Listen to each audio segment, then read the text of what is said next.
Hello everybody and welcome back to another video. Today, as I have done for the past two tournaments, I am going to do a video where I talk about the Sunday qualifying regional knockout matches that we had a couple of days ago now for the Summer Showdown. It was a really good day of matches, especially in the Western region, so let's jump in and let's talk about it. So let's first throw up the bracket. This is the bracket that was the, finished bracket, or the bracket that you would have had going into the day on Sunday. As you can see,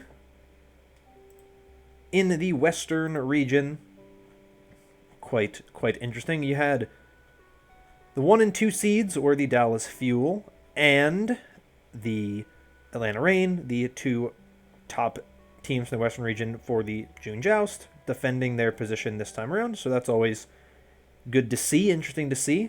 Some continuation of success. Really the first time we've seen that since, well, ever. So that's really interesting. And then you can see the other teams. You have the 3-seeded Dallas Fuel taking on the 6-seeded LA Gladiators and the 4th-seeded Washington Justice taking on the 5th-seeded Paris Eternal. Actually, no, the Paris Eternal were the... No, yes. 4th-seeded Washington Justice, 5th-seeded Paris Eternal.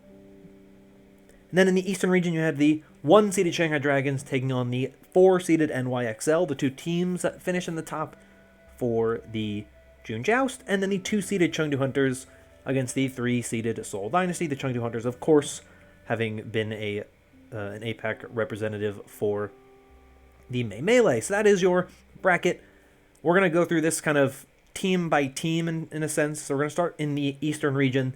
Let's knock out the first and most obvious and clearest result, which was the Shanghai Dragons. They took on the NYXL in a very one-sided affair. The Shanghai Dragons take it 3-0. Not really much of a surprise. I saw it coming. I think most people saw it coming, and it is exactly the result that we saw. Not much really to talk about. I think New York does look better with Kalios in this roster. I think he has added a level of glue, almost. He's added a bit of a... He very clearly has cleaned up this team's communication, and the way that they shot call is very, very different now. Just kind of, you can tell that they make better decisions. If Yakpeng goes in and dies, they don't just lose the 5v6 fights. They're able to turn those fights around. They have better communication. They have clearer shot calling. So I think that is a huge reason why Kalios is a big addition to this team. I'm sure the coaching addition of Undyne probably has helped as well, but the big one is definitely Kalios. You see his impact on the in the game, but it's just not enough. So what are you going to do? Shanghai Dragons just too strong, and the NYXL unable to top them. So we watch as the Shanghai Dragons once again move on to a tournament final. Let's move on to the Chengdu Hunters, who beat the Seoul Dynasty in a 3-2 fashion. I have been singing the praises of this Dynasty team. I have been defending this Dynasty team forever and ever and ever, and it just finally, I am done. They they did not look very good, and I think a lot of it, to me, it was a close series, right? I don't want it to, obviously it wasn't like it was this just sweep. It was a close series. It was an incredibly close series.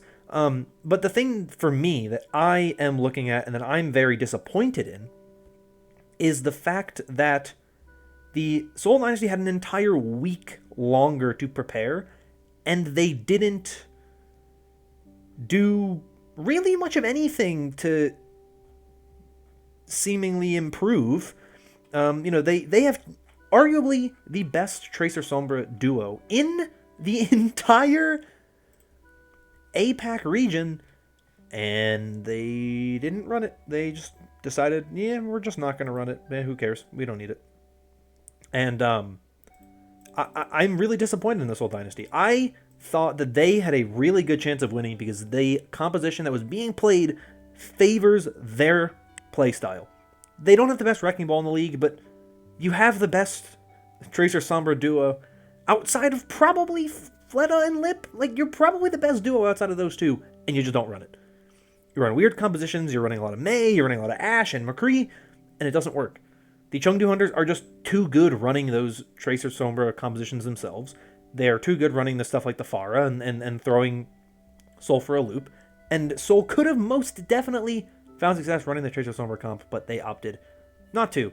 And I think that's a failing of the coaching staff and whoever is kind of calling these adaptations in game. Like, that is a composition that they should have been running.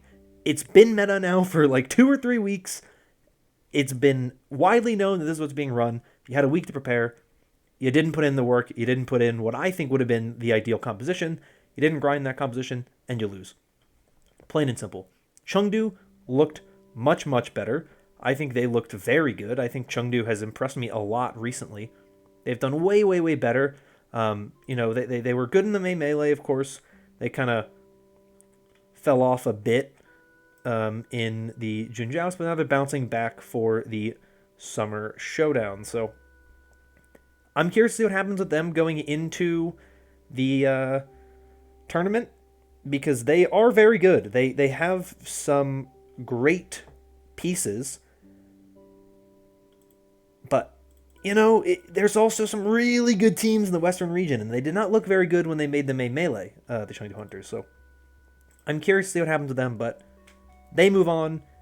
They meet the Shanghai Dragons as the 2 Eastern region representatives in the Summer Showdown, the 1 seed and the 2 seed. So already that narrative about the 1 seeds and the higher seeds not making it already starting to look a little shaky. So, just throwing that out there. But let's move on now to the Western region, which was where the action was really, really juicy. And I want to start by looking at the higher, or I want to go through this by basically not matchup by matchup, but kind of like path. So I want to talk about like the Justice and Eternal, and then the winner of that series against the Fuel, and then I'll move on to Uprising Gladiators, and then the winner of that against the Atlanta Reign. You'll know what I'm talking about. So the first match you saw in the Western region, despite what this is wanting to tell you, the first match you saw was the Washington Justice versus the Paris Eternal. It was a 3-2 win for the Washington Justice. I expected it to be this close. So I thought, that's about what I expect. All right, good to see, not too difficult. I thought that the 2 teams played very well. It was a very interesting series. It was the quickest 5-map series in Overwatch League history. It was very, very, very one-sided each map. But it was a very good win for the Justice. I mentioned yesterday that this weekend was really good for Mag. Sunday was the best for Mag. To me, Mag solidified himself as the best rookie main tank this season. He may not have found the most success this season. You may look at Gaga and Muse and say they've been more successful this season. But Mag beat Muse when they played on Saturday. And while Gaga now has found himself in 2 different tournaments, Mag, I think, has been more impressive. I think Mag has obviously had his ups and his downs. He's been somewhat rocky, but I think that comes down less on his play and more on the way that the team is kind of... They've been pretty inconsistent. Chengdu has as well, so, not much you can really, in my opinion, kind of throw either way and say as, a criticism of one or the other. It's kind of the thing for both, so... I like Mag a lot. I thought that he played very well in this series. I was very impressed by the Paris Eternal. It's the type of thing with the Paris Eternal, though. Like, you'd feel bad if they won because they can't travel to Hawaii. So it's like, well, if they win, like, what happens at that point in time? So, there is this kind of level of just like you feel like you want to see the Paris Eternal do well. I like watching the Paris Eternal. I think they're really fun to watch. They're one of my favorite teams recently. I think they've been incredibly interesting and fun, and they're one of the just most interesting teams with an interesting playstyle, and I really, really, really like their playstyle and the way they've played all season. Especially though, recently I think they've looked so good. So I'm very excited to see what they do going forward. Maybe they'll have a chance in the future to actually make it into a tournament and be able to travel. But as it is right now, we will just have to wait and see as we go forward. The Justice, though, move on, and they face the Dallas Fuel.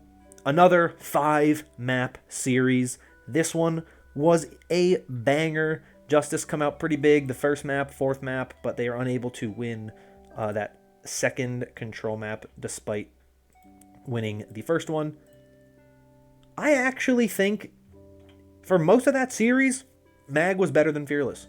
I think in general, he was the better of the two main tanks. I think he, except for that last map, I think, which is when Fearless really kind of stepped up in a way that was just too much. I thought Mag outplayed them a lot. And it was a really good series. I think the Justice are one of the teams that match up the best against the Dallas Fuel. I think that their playstyle is very similar. They kind of like to play that kind of... If the Justice want to play that fast tempo like the Fuel do, they will. They're not as good on it, but they can. But also, I think in some ways, defensively, the Justice are a little bit slower, a little bit more reserved.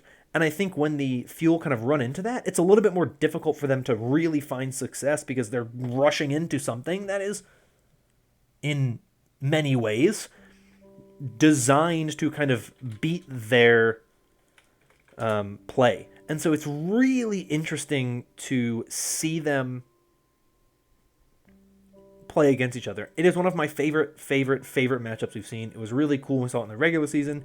It was really cool again on Sunday. So yes, it goes the way of the Dallas Fuel. I obviously wanted to see this Justice team come up big, finally get that shot at a tournament, but this to me means that there is a really, really, really good chance that we see the Justice have another good run in the Countdown Cup, and maybe even a good enough run that they reach Hawaii. They're kind of climbing in the rankings right now. Obviously, big win against the Gladiators this past weekend helped them out, helped their kind of standings a lot, but I'm really, really high on this Justice team right now. I would say they are easily a top 5 team in the Western region, no questions asked. I think they have to play the Houston Outlaws coming up. That's a huge game for them. That's a huge test for them. But we'll talk about that when we get to that point in time. But they are a team that at their best can beat anybody, or at least compete and be at that high level.